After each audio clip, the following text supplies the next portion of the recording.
Bien, on a donc vu un exemple simple. Et maintenant, on va essayer de comprendre un exemple plus compliqué. Alors pour ceci, je vais me faire un bloc de texte à côté. Je dessine un bloc. Et on va mettre un contenu. Alors je vous ai préparé un petit contenu. C'est juste pour gagner du temps. Je me suis fait un petit fichier test imbrication. Alors je vais prendre ceci avec texte edit. Puis j'ai écrit une petite phrase, totalement stupide, mais ça servira pour mon exemple. Et je mets ma petite phrase ici.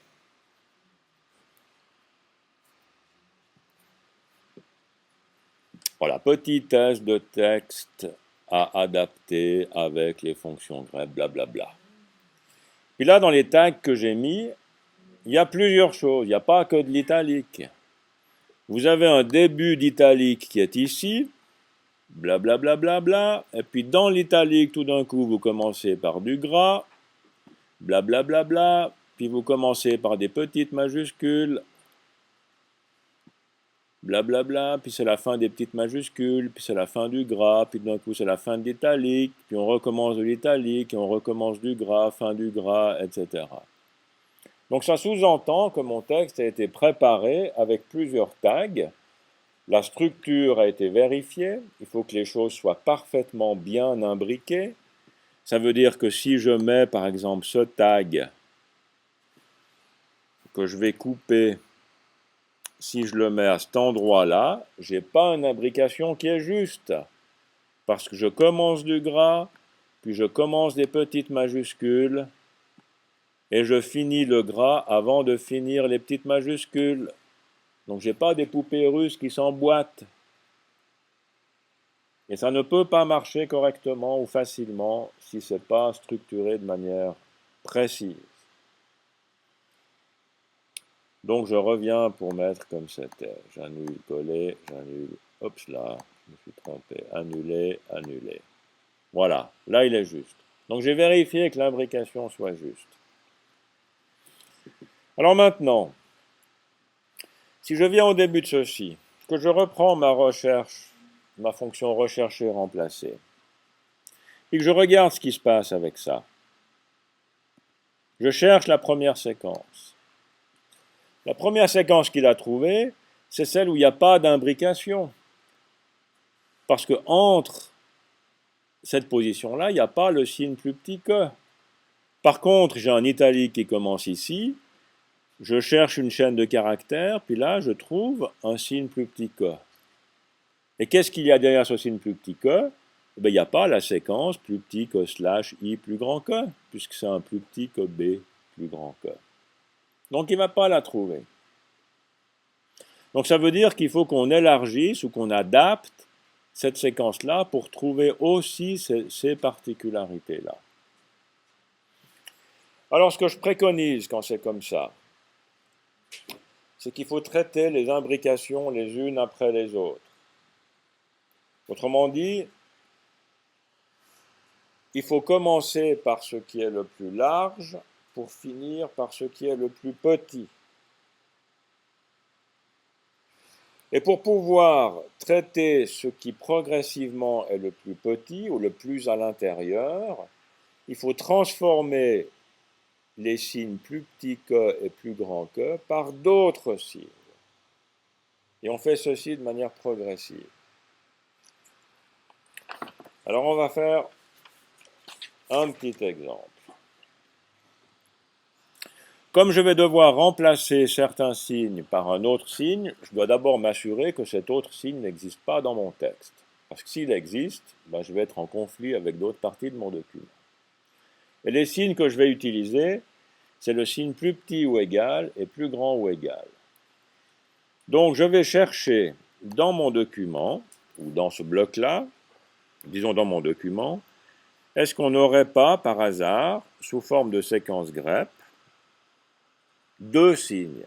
Et comme je vais chercher deux signes, je vais mettre les accolades. Pas les accolades, les crochets. Et à l'intérieur, je spécifie ces deux signes. Est-ce que nous avons par exemple le plus petit ou égal et le plus grand ou égal? Avec la touche Alt et plus petit ou Alt majuscule plus grand, je mets ces deux signes. Normalement, je ne devrais pas en avoir. On va enlever le remplacement ici. Je recherche, j'en ai pas dans mon document. C'est bon signe. Je pourrais les utiliser. Maintenant que j'ai fait cette vérification, je cherche ma première séquence la plus imbriquée.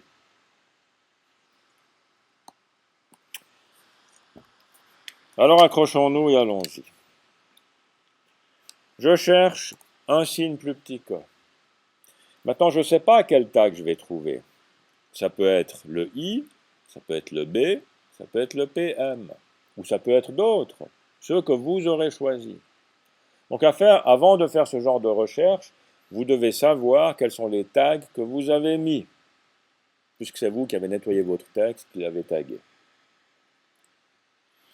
Alors, je vais viser quelque chose d'assez large.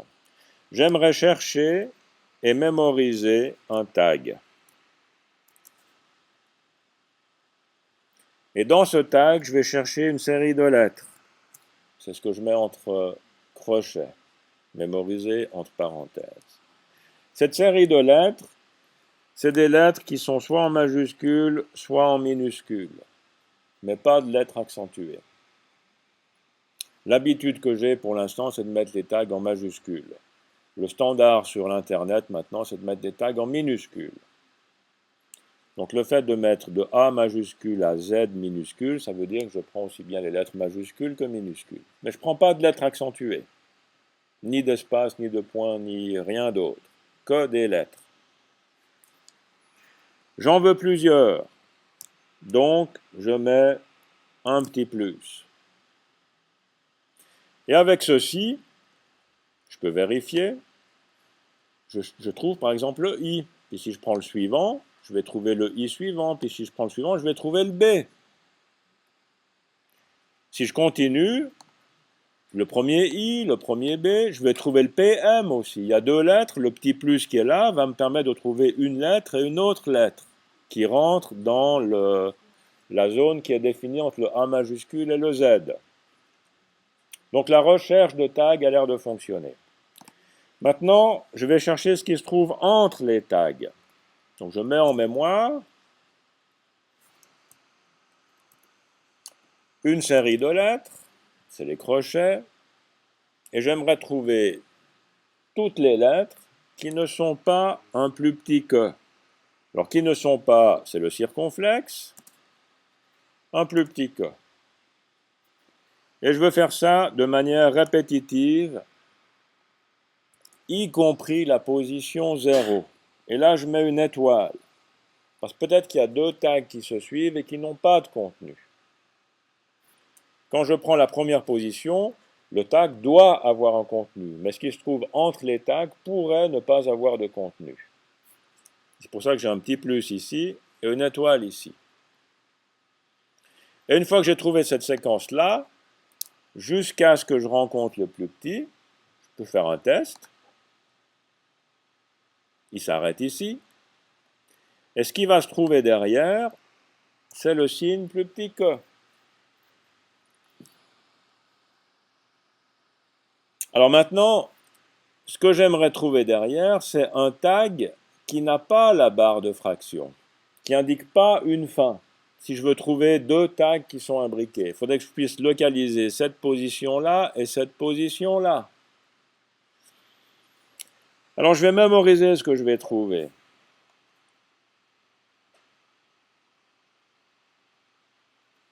Donc on va remettre des parenthèses.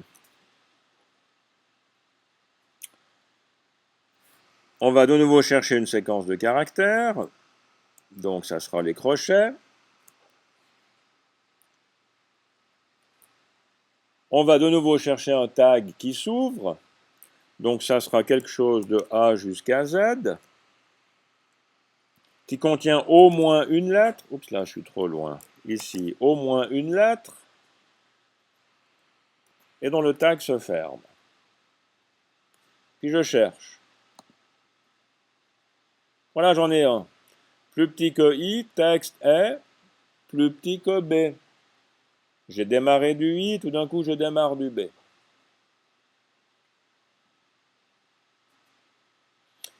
Maintenant, qu'est-ce qui me dit qu'après ça, il n'y a pas un autre tag qui s'imbrique?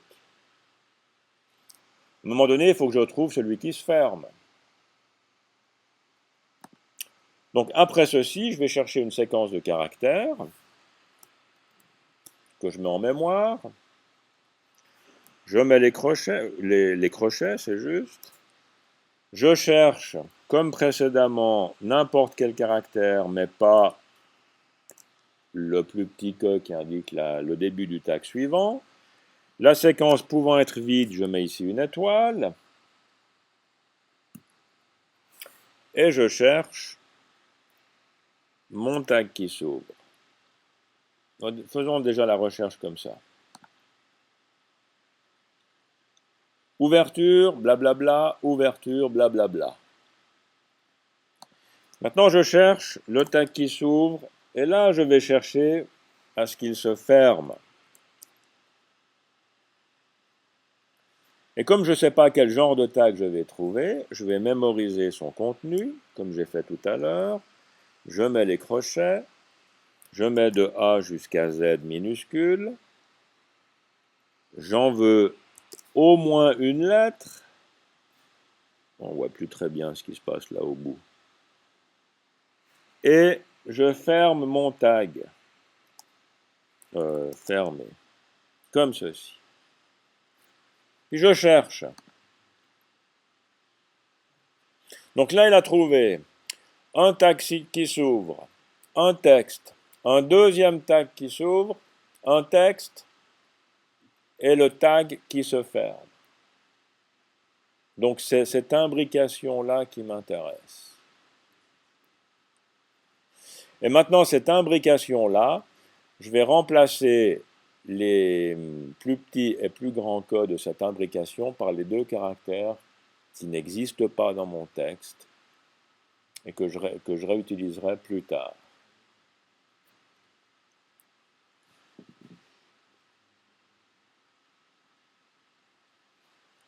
C'est parfaitement juste. Alors, qu'est-ce que je vais remplacer maintenant? Je vais conserver le premier tag.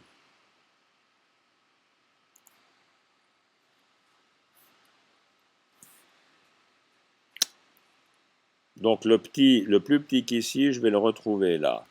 La chaîne qui est là, que j'ai mis entre parenthèses, c'est la première chaîne que j'ai trouvée. C'est le $1. Celle-là, $1. Après cette séquence mémorisée, je remets la fermeture de mon tag. Je vais mettre le contenu, c'est la deuxième chaîne. C'est ce que j'ai trouvé en position numéro 2. Et à la place de mettre le troisième tag, je mets le caractère de substitution que je traiterai ultérieurement. C'est le signe plus petit ou égal. Je mets maintenant la troisième chaîne, c'est $3. Vous pouvez taper directement plutôt que de le chercher dans le petit menu. Je mets le tag de substitution qui se ferme. Je mets la quatrième chaîne, $4.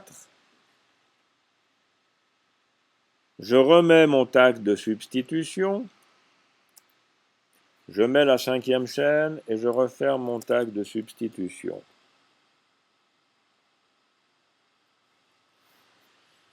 Donc si je regarde ma séquence, j'ai une chaîne que j'ai mis en mémoire, c'est la première. J'ai une chaîne que j'ai mis en mémoire, c'est ce qui se trouve entre mes deux tags. J'ai le tag suivant que j'ai mis en mémoire, c'est ma troisième chaîne. J'ai ce qui se trouve entre mes deux tags, qui est la quatrième chaîne. Et j'ai le dernier tag, qui est ma cinquième chaîne. D'où les 1, 2, 3, 4, 5 que j'ai ici. Et maintenant, je ne vais pas mettre de format pour ça.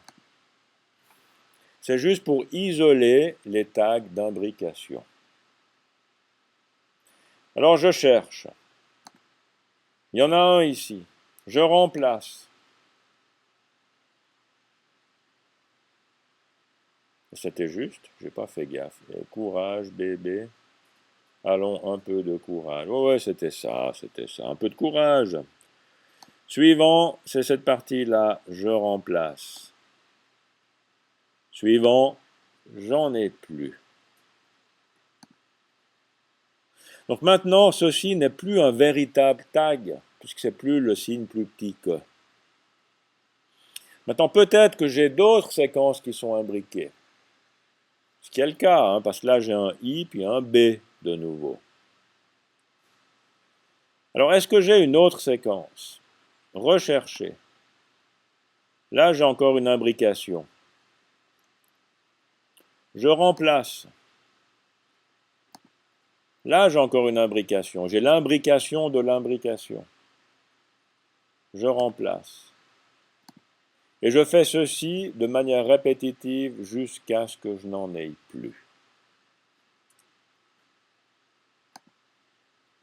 Donc maintenant, je suis sûr que j'ai un tag qui s'ouvre et que je vais trouver un tag qui se ferme. Parce que entre les deux, j'ai d'autres tags modifiés.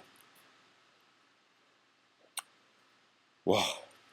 Ça va, vous suivez? Je vais m'arrêter là pour vous laisser respirer un petit coup.